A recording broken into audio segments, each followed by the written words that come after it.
State bank की monetary policy committee ने आज शरह सूद को 11% पर बरकरार रखा है।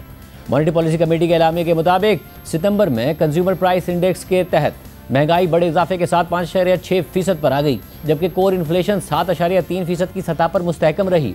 मॉनेटरी पॉलिसी कमेटी ने यह नोट किया कि हालिया सैलाबों के मईशत पर मनफी असरात उन तवक्कात से कम रहेंगे जिनका अंदाज़ा मॉनेटरी पॉलिसी कमेटी के गुज़िश्ता इजलास में लगाया गया था।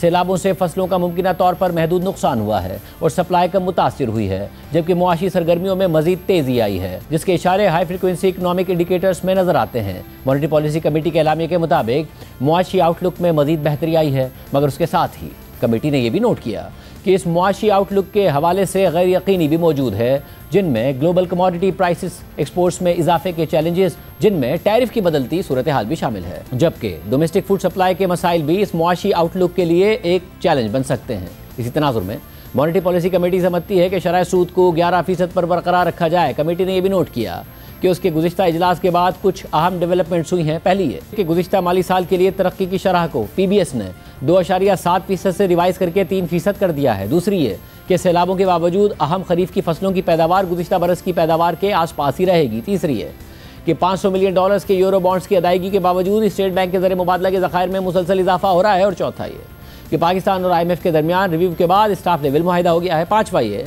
कि हालिया किए गए स्टेट बैंक IBA सर्वे के मुताबिक कंज्यूमर्स और बिजनेसेस की महंगाई की तवक्कात में कमी आई है। और आखिर में यह कि ग्लोबल कमोडिटी प्राइसेस में मिला जुला रुझान है और तेल की कीमतों में बहुत ज़्यादा वॉलेटिलिटी देखी गई है।